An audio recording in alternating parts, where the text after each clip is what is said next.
얘들아 대박 사건이야. 대박 뉴스 있어. 재테크 하려면은 이 뉴스 절대 모르면 안 돼. 5월 28일 날 한국은행에서 기준금리를 인하했어. 0.75%였던 기준금리가 0.5%가 됐네. 자, 이게 무슨 뜻일까? 알아야 돼. 우리나라 지금 기준금리가 0.5%가 됐는데 이게 대한민국이란 나라가 만들어지고 나서 가장 낮은 기준금리야. 이게 무슨 뜻이지? 알려면 금리가 무슨 뜻인지 알아야 돼. 한마디로 아주 쉽게 요약하면 금리가 올라간다는 건 경제가 잘 되고 있다는 뜻이야. 경제가 과열되니까 돈을 조여서 인플레를 막겠다라는 거고, 금리가 낮아진다라는 거는 경제가 어려우니까 돈을 풀어서 유동성을 공급해서 경제를 살리겠다라는 뜻이란 말이야. 경제를 왜 살려? 경제가 어려우니까. 아까 내가 뭐라 그랬지? 우리나라 기준금리는 지금 0.5%가 됐어. 역대 사상 최저치야. 즉 우리나라 경제가 엄청 어렵다라는 얘기지.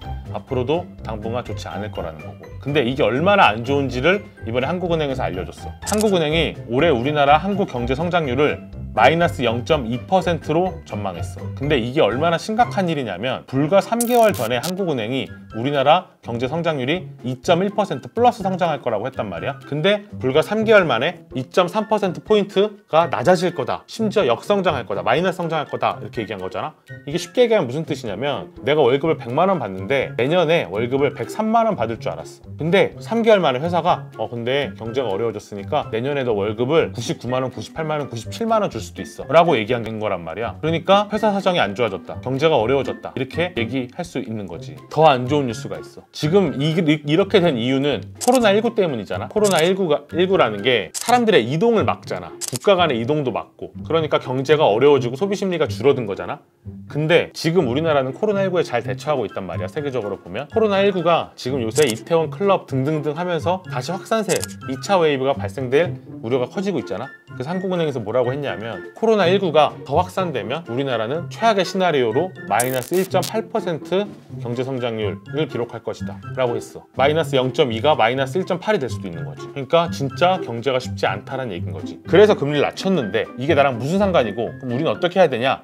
기준금리가 0.5%야. 기준금리를 아주 쉽게 얘기하면 나라 전체의 금리의 기준이 되는 건데, 은행들이 그 전에 0.75%가 기준금리일 때도 예금 100만 원, 적금 100만 원씩 넣어봤자 이자 1% 정도밖에 안 줬단 말이야. 1%대 우대금리 잘 받아봤자. 근데 이제는 정말 내 예적금을 넣어봤자 이자를 1%도 받기 어려워진 상황이 된 거야. 그러면 내가 지금 월급만 잘 모아가지고 따박따박 은행에 넣어둔다라고 해서 내가 부자가 돼 가능성은 엄청 희박해지는 거지. 또 이거의 가장 큰 문제가 뭐야? 코로나19가 언제 끝날지 지금 모르는 거잖아? 백신이 언제 나올지도 모르고. 이 상황이 되게 오래 갈 수도 있어. 그러면은 우리는 초저금리 시대의 재테크를 미리미리 준비해야 되는 상황이 된 거지. 희소식은 딱 하나 있어. 금리가 낮아졌으니까 네가 빌린 대출금리도 낮아질 거야. 근데 이 대출금리라는 거는 하느니 기준금리를 낮췄다라고 해서 바로 낮아지지 않아. 매달 국민은행, 신한은행, 농협이 빌려오는, 걔네들도 돈이 없기 때문에 더 큰 은행에 가서 돈을 빌려온단 말이야. 더 큰 은행에 가서 돈을 빌려오는 거를 코픽스라고 하는데 매달 15일날 공시가 돼. 하는 일이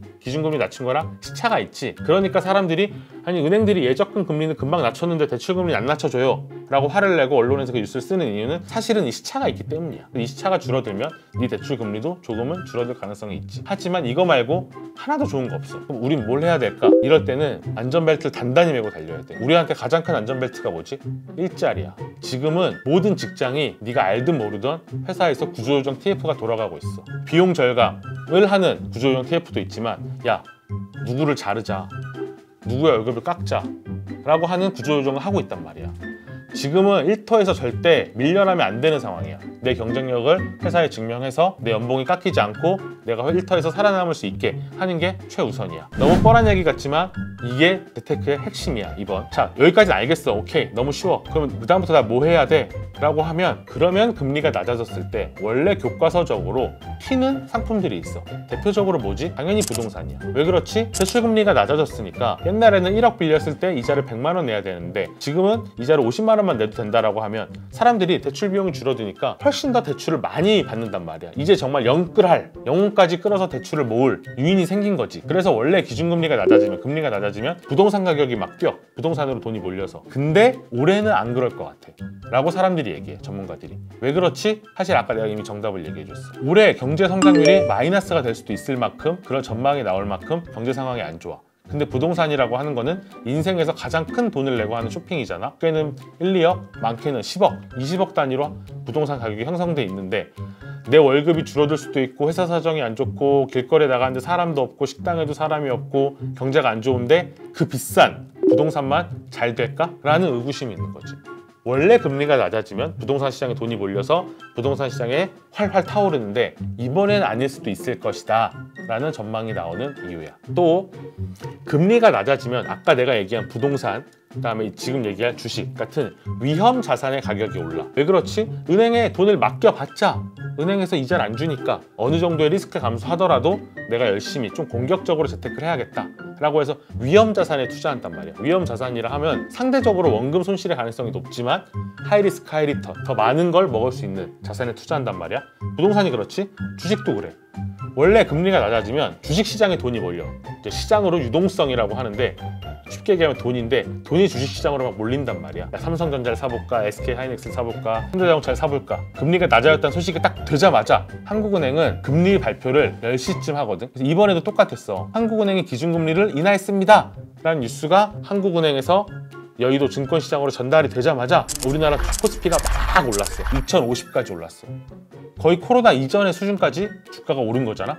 근데 불과 1시간 좀 지나지 않아서 한국은행에서 기준금리를 낮추는데 우리가 경제 성장률 전망치를 기존의 2.1에서 0.2로 마이너스 0.2로 낮출 거야. 우리나라 경제가 엄청 어려워질 거다 라는 소식이 전해지고 나서 2050까지 찍었던 코스피가 쭉 떨어져서 2000까지 떨어졌어. 이게 바로 지금 금리가 낮아졌을 때 원래는 주식시장이 오르지만 금리가 낮아졌으니까 내가 시장에 유동성이 막 공급되는 그런 플러스 요인보다는 거꾸로 야 경제가 앞으로 진짜 안 좋을 거야. 경제가 안 좋다는 얘기는 아주 쉽게 얘기하면 뭐지? 사람들이 덜 먹고 덜 쓴다는 얘기잖아. 덜 움직이고. 그 회사도 잘 될 가능성이 적잖아.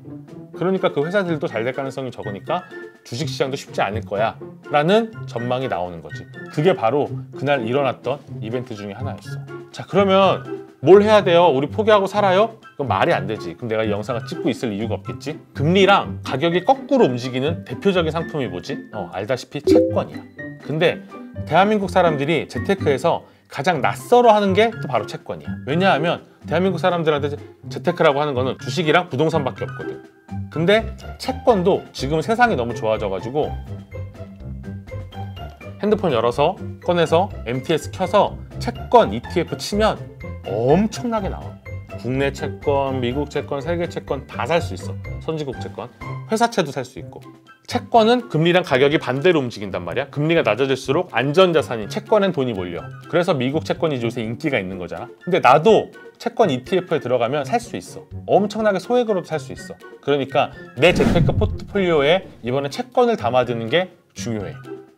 근데 또 거꾸로 금리가 낮아지면 원래 위험 자산의 가격이 높아지고 안전 자산의 가격이 낮아지는 게 맞아.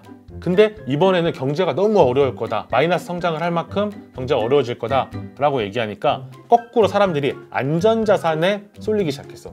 달러랑 금이야. 근데 달러랑 금도 이제는 너무나 쉽게 이 핸드폰 MTS로 살 수 있어. 여기에 돈이 몰리고 있으니까 내 포트폴리오의 한 5에서 10% 정도를 달러나 금에 넣어두는 것도 방법이야. 근데 나는 그럼에도 불구하고 주식을 해보고 싶어요. 이번에 동학개미운동이라고도 하고 여전히 코스피가 기존의 코스피 이전에 2300보다 낮은 수준이어서 나는 꼭 주식으로 재테크를 해보고 싶어요 라고 하면 꼭 기억해야 될 키워드가 배당주야. 배당주라는 게 뭐지? 초보 재테크 하는 사람들이 가장 많이 착각하는 게 주식을 사면 주식이 오를까 내릴까만 생각하는데 사실 주식을 산다라는 건 내가 그 회사의 주주가 되는 거잖아. 내가 그 회사의 의사결정에 참여하고 이건 A는 합시다, B는 하지 맙시다 라고 결정할 권리를 받는 거잖아. 그 주주가 되면 회사에서 내가 산 주식의 양에 따라서 배당을 해준단 말이야. 작년 우리나라 코스피의 배당률이 2%대였어. 2.3%였는데 이게 은행 금리보다 훨씬 높잖아. 근데 내가 배당을 많이 받으면 많이 받을수록 주가가 설사 오르지 않더라도 내가 산 주식이 조금 내리더라도 그 배당으로 만회할 수 있잖아. 그러니까 지금 같을 때는 무조건 고배당주가 매력이 높아지는 상황이야. 근데 고배당주가 뭐냐라고 하면 배당주 중에서도 꼭 알아야 될 게 우선주야. 우선주가 뭐지? 대표적으로 삼성전자 우가 있지. 삼성전자 우도 모르는다 라고 한다. 내가 그럼 지금 절대 주식 투자하면 안 돼. 근데 자 삼성전자 우, 현대자동차 우 이런 거 많잖아. 우선주라는 거는 아예 내가 주주로서의 권리를 포기하고 배당을 더 많이 받겠다 라고 하는 상품들이잖아. 그런 상품들에 지금 들어가는 게 바람직해. 앞으로는 나한테 꾸준히 인컴 자산이라고 하는데 정해진 시간마다 나한테 따박따박 소액이더라도 현금이 들어올 수 있는 자산에 투자하는 게 좋다라는 거지. 우량한 회사면서도, 그러니까 사람들이 삼성전자 우를 많이 사는 거란 말이야. 앞으로 많이 오를 것 같으면서도 탄탄한 기업, 근데 배당도 많이 해줄 수 있는 우선주에 올라타는 게 해볼 만한 재테크 방법이라는 거지. 이렇게 말을 해도 여전히 아니 막상 들어가 봤더니 우선주 배당주 너무 많잖아, 그럼 어떤 종목을 골라야 될지 모르겠어 라고 하면 돈병상련에서 얘기한 우선주 ETF가 있어, 고배당주 ETF가 있고, 그런 것들을 선별해서 각 산업별로 1등인 회사들, 은행주에서 나는 신한이 제일 잘 될 거라고 생각해, 자동차에선 난 현대자동차가 그 여전히 잘 될 거라고 생각해, 그런 우선주들, 배당주들만 모아놓은 ETF도 있단 말이야. 그런 상품들에 가입해서 이번에 올해 해보면은 괜찮은 수익률을 기록할 수도 있어. 실제로 거기 펀드들, ETF 상품들의 지금 수익률이 아주 괜찮은 편이야. 금리가 낮아졌을 때 기존에 내가 하던 재테크 방식대로 재테크를 하면 안 되는 이유를 설명해 줬지.